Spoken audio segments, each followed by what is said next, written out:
નમસ્કાર મિત્રો, આજના આ ખાસ વિશ્લેષણમાં આપ સૌનું સ્વાગત છે. સારું, વિચારો કે શું આપણો જૂનો મિત્ર પ્લુટો ફરીથી આપણો નવમો ગ્રહ બની શકે છે? આ એક એવો વિષય છે જેણે ખરેખર દાયકાઓથી વૈજ્ઞાનિકો અને અવકાશ પ્રેમીઓની ઊંઘ હરામ કરી નાખી છે. આ એક એવી જોરદાર અને સતત ચાલતી ચર્ચા છે જેણે આખા બ્રહ્માંડના નિયમો પર જ મોટા સવાલો ઊભા કરી દીધા છે. તો ચાલો સીધા જ આમાં ડૂબકી લગાવીએ. પણ હા, આગળ વધતા પહેલાં એક નાનકડી વાત. આપણું આજનું આ જ્ઞાનથી ભરેલું સેશન સફલ્ય એઆઈ જીપીએસસીના સહયોગથી લાવવામાં આવ્યું છે. સ્પર્ધાત્મક પરીક્ષાઓની તૈયારી કરતા હોય કે પછી માત્ર નવી વસ્તુઓ જાણવાનો શોખ હોય, આ માહિતી ખરેખર દરેક માટે ખૂબ જ કામની છે. તો હવે મુદ્દા પર આવીએ. તાજેતરમાં તમે પણ કદાચ એ વાયરલ ન્યૂઝ સાંભળ્યા જ હશે, ખરું ને? જેમાં કહેવાયું છે કે નાસાના વડાએ પ્લુટોને ફરીથી ગ્રહ માનવાનું સમર્થન કર્યું છે. પણ મોટો પ્રશ્ન એ થાય કે શું ખરેખર પ્લુટો ફરીથી નવમો ગ્રહ બની ગયો છે? શું માત્ર કોઈ એક મોટી વ્યક્તિના સમર્થનથી આવું રાતોરાત શક્ય બની જાય છે? વેલ, આખી રમત સમજવા માટે આપણે પ્લુટોના થોડા ફ્લેશબેકમાં જવું પડશે. તમને ખબર છે, પ્લુટોની સફર કોઈ બોલિવૂડ ફિલ્મની સ્ટોરી કરતાં કમ નથી. છેક 1930માં ક્લાઇડ ટોમ્બોગ નામના વૈજ્ઞાનિકે કુઈપર બેલ્ટમાં તેની શોધ કરી અને ત્યારે તે એક જબરદસ્ત સિદ્ધિ માનાતી હતી. પણ પછી આવ્યો 2006નો એ સમય, પ્લુટોનું હૃદયદ્રાવક પતન. તેને ગ્રહની યાદીમાંથી કાઢીને બિચારાને વામન ગ્રહ જાહેર કરી દેવાયો. પણ પિક્ચર હજી બાકી હતું. 2015માં નાસાના ન્યૂ હોરાઇઝન્સ મિશને આખી ચર્ચામાં નવો જ જીવ ફૂંકી દીધો. તો હવે સવાલ એ થાય કે 2006માં અચાનક એવું તો શું થઈ ગયું હતું? તો જુઓ, એ સમયે કોઈપણ પદાર્થને ગ્રહ કહેવા માટે 3 કડક નિયમો બનાવવામાં આવ્યા હતા. પહેલો નિયમ, તેણે સૂર્યની ફરતે પરિક્રમા કરવી જ જોઈએ. બીજો, તેનું ગુરુત્વાકર્ષણ એટલું મજબૂત હોવું જોઈએ કે તે પોતાનો આકાર એકદમ ગોળાકાર રાખી શકે. અને ત્રીજો, સૌથી અગત્યનો નિયમ, તેણે પોતાની ભ્રમણકક્ષાનો આસપાસનો રસ્તો એકદમ સાફ કરી દીધો હોવો જોઈએ. એટલે કે તેના રસ્તામાં બીજો કોઈ જ કાટમાળ ના આવવો જોઈએ. હવે વિચારો, આ 3 નિયમોમાં પ્લુટોએ ક્યાં માર ખાધી? તો જુઓ, પ્લુટો સૂર્યની પરિક્રમા તો કરે જ છે, ભલે ને તેને એક ચક્કર પૂરું કરતાં પૂરા 248 વર્ષ લાગી જાય. તે ગોળાકાર પણ છે, પણ પેલો ત્રીજો નિયમ, બસ ત્યાં જ તે ફેલ થઈ ગયો. પ્લુટો સૂર્યમંડળના છેવાડે આવેલા કુઈપર બેલ્ટના બર્ફીલા કાટમાળ અને ધૂમકેતુઓની વચ્ચે ફસાયેલો છે. તે પોતાની ભ્રમણકક્ષાને સાફ કરી શકતો નથી અને બીજા નાના મોટા પદાર્થો તેના રસ્તામાં આવ્યા જ કરે છે. બસ આ જ એક નાનકડી નિષ્ફળતાના કારણે પ્લુટોને એક નવી જ કેટેગરીમાં ધકેલી દેવામાં આવ્યો, જેને આપણે વામન ગ્રહ અથવા ડ્વાર્ફ પ્લેનેટ કહીએ છીએ.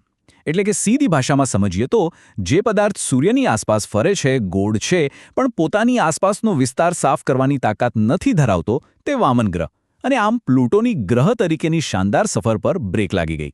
હવે તમને કદાચ એવો વિચાર આવતો હશે કે પ્લુટો પોતાનો રસ્તો કેમ સાફ નથી કરી શકતો?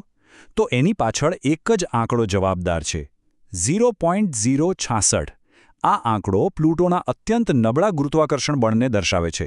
પૃથ્વીની સરખામણીમાં તેનું ગુરુત્વાકર્ષણ માત્ર 0.066 જેટલું જ છે.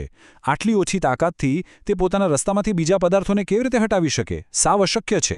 ચાલો, આ 0.066ના આંકડાને જરા એક મજેદાર ઉદાહરણથી સમજીએ.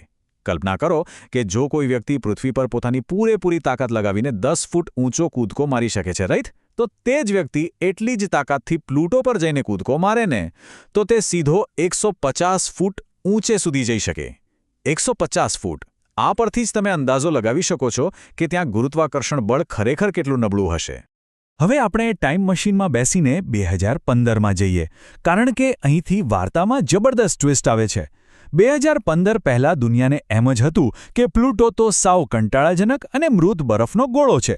પણ જ્યારે નાસાના ન્યૂ હોરાઇઝન સ્પેસક્રાફ્ટે પ્લુટોની એકદમ નજીકથી ઉડાણ ભરી, ત્યારે તેણે એવી અદ્ભુત તસવીરો મોકલી જેણે વૈજ્ઞાનિકોના હોશ ઉડાવી દીધા. આપણી બધી જ માન્યતાઓ ખૂટી પડી. ખરેખર તો પ્લુટો એક અદ્ભુત અને જટિલ દુનિયા છે. ત્યાં નાઇટ્રોજનના વિશાળ ગ્લેશિયર છે અને મોટા મોટા બરફના પર્વતો છે. અને ત્યાં પોતાનું વાતાવરણ છે અને હવામાન પણ બદલાતું રહે છે. અને સૌથી ક્યૂટ વાત તો એ છે કે ત્યાં એક મોટો હૃદય આકારનો પ્રદેશ છે. એટલું જ નહીં, પ્લુટો પાસે પોતાના 5 ચંદ્ર છે અને તેમાંનો એક શેરોન તો પ્લુટોના અડધા કદ જેટલો મોટો છે. આ કોઈ સામાન્ય પથ્થર નથી, પણ એક ધબકતી દુનિયા છે. આટલી બધી ચોંકાવનારી માહિતી સામે આવ્યા પછી તો ભાઈ, વૈજ્ઞાનિકોના એક જૂથે નવી જ દલીલ શરૂ કરી દીધી. તેમણે ગ્રહની એક જીઓફિઝિકલ વ્યાખ્યા આપી. તેઓ કહેવા લાગ્યા કે જો કોઈ અવકાશી પદાર્થ ગોળ હોય અને અંદરથી ભૌગોલિક રીતે સક્રિય હોય તો તેને ગ્રહ કહેવા માટે આટલું પૂરતું છે. તે પોતાનો રસ્તો સાફ કરે છે કે નહીં એ વાતને આપણે સાઈડમાં મૂકી દેવી જોઈએ. હવે અહીંયા એક મોટી દ્વિધા ઊભી થઈ છે અને બંને બાજુનો પક્ષ સમજવો ખૂબ જરૂરી છે. એક તરફ એવા લોકો છે જેઓ પ્લુટોની સક્રિયતા, તેનું વાતાવરણ અને લોકોની જૂની લાગણીઓને જોઈને તેને પાછો ગ્રહ બનાવવા માંગે છે. પણ સામે પક્ષે એવા વૈજ્ઞાનિકો છે જેઓ ચેતવણી આપે છે કે જો આપણે પ્લુટો માટે નિયમો ઢીલા કરીશું ને તો આપણા સૂર્યમંડળમાં આવા 100થી વધુ નવા વામન ગ્રહોને સત્તાવાર ગ્રહોનો દરજ્જો આપવો પડશે. જરા વિચારો, 100 નવા ગ્રહો. બાળકોના પાઠ્યપુસ્તકો અને વિજ્ઞાનના વર્ગીકરણમાં કેટલી ભયંકર અંધાધૂંધી મચી જશે. તો આ બધી ગરમાગરમ ચર્ચા આપણને પાછા આપણા પહેલા પ્રશ્ન પર લઈ આવે છે. જે સમાચારમાં દાવો થયો કે નાસાના વડા પ્લુટોને સપોર્ટ કરે છે, તો શું તેઓ ધારે તો પ્લુટોને ફરીથી ગ્રહ જાહેર કરી શકે ખરા? શું ખરેખર કોઈ એક સંસ્થાના બોસ પાસે આખા બ્રહ્માંડના નિયમો બદલી નાખવાની સત્તા હોય છે? તો આનો એકદમ સીધો અને સ્પષ્ટ જવાબ છે ના. નાસા ચોક્કસથી અદ્ભુત સંશોધનો કરી શકે, ચર્ચાઓ કરી શકે અને ભલામણો પણ આપી શકે, પરંતુ અંતિમ નિર્ણય લેવાની સત્તા માત્ર એક જ સંસ્થા પાસે છે, અને તે છે ઇન્ટરનેશનલ એસ્ટ્રોનોમિકલ યુનિયન, એટલે કે IAU.